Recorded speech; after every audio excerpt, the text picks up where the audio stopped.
Hello सभी को, सुप्रभात, शुभ संध्या, शुभ दोपहर।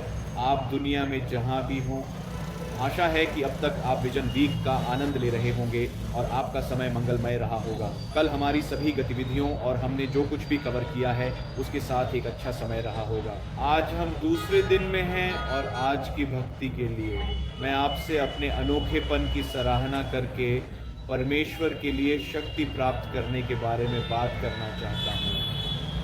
आइए हम इसमें चलते हैं। मैं वचन में एक पैसेज देखना चाहता हूँ जो आरंभिक कलीसिया के बारे में बात करता है। हम सब ने बाइबल में यह पढ़ा है कि कैसे पिंतेकुस्त वाले दिन पवित्र आत्मा कैसे चेलों पर उतरा और वे सारे सामर्थ्य से भर दिए गए। वे गए और सुसमाचार का प्रचार करने लगे और प्रतिदिन उनकी संख्या में अधिक से अधिक लोग जुड़ते गए। लेकिन मुझे यकीन है कि आप इस बात से सहमत होंगे कि जब आप लोगों के साथ काम करते हैं, जैसे प्रेरित और चेले उन लोगों के साथ काम कर रहे थे जो हर दिन उनकी संख्या में अधिक से अधिक जुड़ते जा रहे थे, वे लोगों के साथ काम कर रहे थे और समस्याएं उसी तरह उत्पन्न हुई जैसे हमारे लिए तब उत्पन्न होती हैं जब हम अपने सेवकाइयों में, अपने स्कूलों में, अपने कार्यस्थलों पर लोगों के साथ काम करते हैं। कुछ समस्याएं उत्पन्न होती हैं और यहाँ प्रेरितों के काम के अध्याय 6 में हम पहले आयत में देखते हैं, लिखा है, अब उन दिनों में जब चेले बहुत होते जाते थे तो यूनानी भाषा बोलने वाले इब्रानियों पर कुड़कुड़ाने लगे कि प्रतिदिन की सेवकाई में हमारी विधवाओं की सुधि नहीं ली जाती। सक्रिय सेवकाई में कई बार ऐसा लग सकता है कि हमें 8 अलग अलग दिशाओं में खींचा जा रहा है, क्योंकि हर कोई हमारा ध्यान आकर्षित करने की कोशिश कर रहा है। हर कोई चाहता है कि आप उन्हें प्राथमिकता दें। यदि कुछ गलत हो जाए तो आपसे अपेक्षा की जाती है कि आप जो कुछ भी कर रहे हैं उसे छोड़ दें, चाहे वह कितना भी ज़रूरी क्यों ना हो। सब कुछ छोड़ दें और जो व्यक्ति आपके पास आया है उसकी ज़रूरतों पर ध्यान दें। ऐसा अक्सर हो सकता है कि रविवार की सुबह को आपको पता चलता है कि आराधना के लिए स्लाइडें अभी तक नहीं बनी हैं या बच्चों के लिए नाश्ते की व्यवस्था नहीं हुई है, कोई भी नाश्ता नहीं लाया है या हॉल को साफ करने की ज़रूरत है, या जो मेरे साथ अभी हुआ जब मैं यह वीडियो रिकॉर्ड करना शुरू करने ही वाला था। एक स्वयं सेवक शनिवार को देर रात में आपको फ़ोन करता है और कहता है, मैं कल चर्च नहीं आ पाऊँगा। तो अब आपको बहुत कम समय में किसी को ढूंढना होगा, या बहुत सी अन्य चीज़ें हैं जो गलत हो सकती हैं और आपसे उम्मीद की जाती है कि आप इन चीज़ों को ठीक करने के लिए कुछ करेंगे। ये बातें ज़रूरी तो हैं। यदि ये चीज़ें नहीं होती हैं तो रविवार की सुबह का कार्यक्रम ठीक से नहीं चलेगा। क्या आप कल्पना कर सकते हैं कि अगर बच्चों के लिए नाश्ता उपलब्ध ना हो, वे दंगा शुरू कर सकते हैं, या यदि कोई बच्चा गिरकर खुद को चोट पहुंचाता है और हम देखभाल करने के लिए वहां ना हो, या किसी को उनकी देखभाल करने के लिए नियुक्त नहीं किया गया हो, क्या होगा? यह संभवतः हमारे लिए, सेवकाई के लिए और कलीसिया के लिए बहुत बुरा होगा।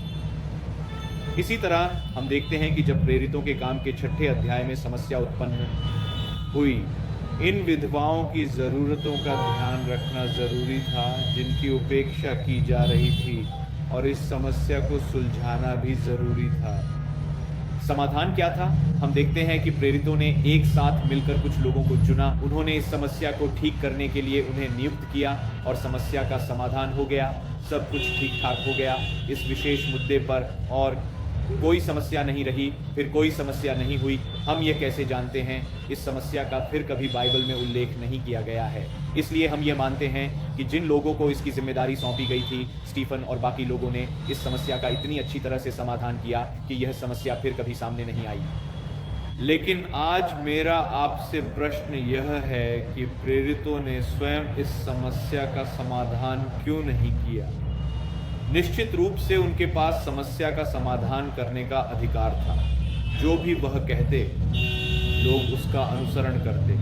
वास्तव में जब हम पिछले अध्याय में हनन्याह और सफीरा की कहानी को देखते हैं, अध्याय 5 के आयत 11 में लिखा है कि सारी कलीसिया पर और उन सब पर जिन्होंने ये बातें जो हनन्याह और सफीरा के साथ घटित हुई सुनकर बड़ा भय छा गया। तो हम जानते हैं कि प्रेरित ऐसा अधिकार रखते थे कि जो कुछ वे कहते उसका पूरी तरह से पालन किया जाता।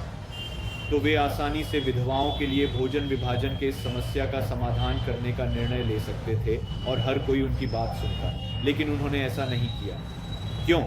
उन्होंने स्वयं इस समस्या का समाधान करने का निर्णय क्यों नहीं लिया? क्या यह इसलिए था क्योंकि वे यह नहीं सोचते थे कि विधवाएं पर्याप्त महत्वपूर्ण थीं? शायद वे सोच रहे थे कि इन विधवाओं ने अपने पति खो दिए हैं, उनके पास जाने के लिए कोई नहीं है, इसलिए हम इन विधवाओं के साथ खुद पर बोझ नहीं डालना चाहते। हम बस उन्हें किसी और को सौंप देते हैं और उन्हें किसी और की समस्या बना देते हैं ताकि हमें इससे निपटना न पड़े। क्या यही चल रहा था? या शायद प्रेरित ये सोच रहे थे कि वे सचमुच बहुत महान, शक्तिशाली और महत्वपूर्ण हैं और ये समस्या उनसे नीचे है। शायद पतरस वहाँ बैठा सोच रहा था, यीशु ने कहा कि मैं वह पत्थर हूँ जिस पर वह अपनी कलीसिया बनाएगा, और मैंने पिन्तेकुस्त के दिन एक बार प्रचार किया और 3000 लोग बचाए गए। यह समस्या मेरे लिए बहुत छोटी है, मेरे लिए बहुत साधारण है, मैं इस समस्या से निपटना नहीं चाहता, चलो इसे किसी और को दे देते हैं। क्या यही हो रहा था? क्या आपको लगता है कि ऐसा हो रहा था? नहीं। हम आगे बढ़ते हैं और आयत 2 पढ़ते हैं। यही वह कारण है जो प्रेरितों ने इस समस्या का स्वयं से समाधान न करने के लिए दिया। तब उन 12 ने चेलों की मंडली को अपने पास बुलाकर कहा, यह ठीक नहीं कि हम परमेश्वर का वचन छोड़कर खिलाने पिलाने की सेवा में रहें। कुछ अन्य अनुवादों में कहा गया है कि हमें सेवकाई की उपेक्षा नहीं करनी चाहिए। हमें सेवकाई की उपेक्षा करके मेज़ों पर सेवा नहीं करनी चाहिए। दोस्तों, आप देखिए, प्रेरितों को यीशु ने स्पष्ट रूप से एक विशिष्ट प्रकार की सेवकाई के लिए नियुक्त किया था, और वह था सुसमाचार का प्रचार करना। उन्हें सीधे तौर पर महान आदेश दिया गया था, जहां यीशु ने उनसे कहा था कि जाओ और चेले बनाओ, परमेश्वर के वचन का प्रचार करो। उसी तरह आज हम में से हर एक के जीवन में एक विशिष्ट बुलाहट है। हमें बच्चों के बीच सेवा करने के लिए बुलाया गया है। हमें यह सुनिश्चित करने के लिए बुलाया गया है कि दुनिया भर में बच्चों की सेवकाइयाँ, दुनिया भर में हमसे जो कुछ काम हो सके उसके द्वारा बेहतर बन सके। यदि हम में वह बुलाहट न होती तो हम इक्विप एंड ग्रो का हिस्सा नहीं होते। यदि हम पर यह बोझ न होता कि हम अपने बच्चों की सेवकाइयों के माध्यम से परमेश्वर के राज्य की बढ़ोतरी होते देखें, और यही वह अनोखी सेवा है जिसके लिए परमेश्वर ने आज हमें बुलाया है। ज़रूर हर किसी के पास है। इसे हासिल करने के लिए अपने स्वयं के विशेष कौशल हैं। हम सभी बच्चों के बीच काम कर रहे हैं, हम सभी बच्चों की सेवकाइयों के लिए काम कर रहे हैं, और हम सभी के पास इसे हासिल करने के लिए अपने विशेष कौशल हैं। मैंने बहन रेबेका के कठपुतलियों वाले कुछ वीडियो देखे हैं। वह बहुत सुंदर कठपुतलियाँ बनाती हैं। अगर मैं यह करने की कोशिश करूं तो मैं निश्चित रूप से असफल हो जाऊंगा। यह मेरा काम नहीं है, यह मेरा बोझ नहीं है। बहन एंजी द्वारा कैनवा पर बनाई गई कुछ स्लाइडें बहुत सुंदर हैं। मैं अभी सीख रहा हूं। मुझे नहीं लगता कि मैं अभी इन्हें ऐसे बना पाऊंगा। मैं पिछले कुछ सप्ताहों से बहन शर्ली के साथ मिलकर काम कर रही हूं, और मैंने देखा है कि किस तरह से वह सभी विभिन्न कोचिंग समूहों का प्रबंधन करती हैं और सभी का नियंत्रण करती हैं। मैं इन सभी चीज़ों में बेहतर होना चाहता हूं, और उम्मीद है कि समय के साथ मैं ऐसा कर पाऊंगा, लेकिन यह मेरा लक्ष्य नहीं है। यह वे वरदान नहीं है जो परमेश्वर ने मुझे अभी दिया है। मैं इस दिशा में काम करूंगा, लेकिन हर किसी का अपना विशेष अनोखापन होता है, विशेष बुलाहट होती है। मैं यही बताने का प्रयास कर रहा हूँ।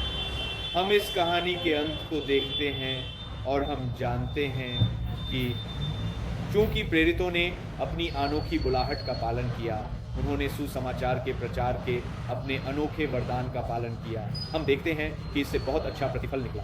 कहानी के अंत में आयत 7 में हम देखते हैं इसका परिणाम क्या बताया गया है। और परमेश्वर का वचन फैलता गया और यरूशलेम में चेलों की गिनती बहुत बढ़ती गई, और याजकों का एक बड़ा समाज इस मत के अधीन हो गया। वे याजक जो सुसमाचार के प्रचार या परमेश्वर के वचन के प्रचार के सबसे बड़े विरोधियों में से एक थे, बाइबल हमें बताती है कि इनमें से बहुत सारे याजक विश्वास में आ गए। प्रेरितों द्वारा मेजों पर सेवा करने के बजाय अपने बुलावे को पूरा करने, अपनी सेवकाई को पूरा करने के निर्णय का यह परिणाम था। तो हम देखते हैं कि परमेश्वर का वचन फैलता गया और सिर्फ आम लोगों ने, सामान्य लोगों ने ही नहीं, बल्कि वे याजक भी जो इस कार्यक्रम के, इस सेवकाई या के विरोधी रहे हैं, वे भी अब विश्वास में आ गए हैं। तो यही बात मैं आज आपके साथ साझा करना चाहता था कि प्रेरितों के काम एक की कहानी की तरह मैं आपको अपने अनोखे कौशल का उपयोग करने के लिए प्रोत्साहित करना चाहता हूं। परमेश्वर ने आपको जो अनोखे वरदान दिए हैं, उनका उपयोग करके अपनी अनोखेपन की सराहना करके शक्ति प्राप्त करें, और जब आप ऐसा करेंगे तो परमेश्वर आपकी कड़ी मेहनत को आशीष देंगे। वह आपकी प्रतिबद्धता को देखेगा और आपको ऐसे प्रतिफल से नवाजेगा जिनकी आप कल्पना भी नहीं कर सकते। आज मैं आपके साथ बस यही बात साझा करना चाहता हूँ। अच्छा काम करते रहिए परमेश्वर के लिए, उसकी सेवकाई के लिए, हमारे बच्चों के लिए, सेवकाई में हमारे अगुओं और स्वयं सेवकों के लिए शक्ति बढ़ाते रहिए। परमेश्वर आपको आशीष दें। धन्यवाद।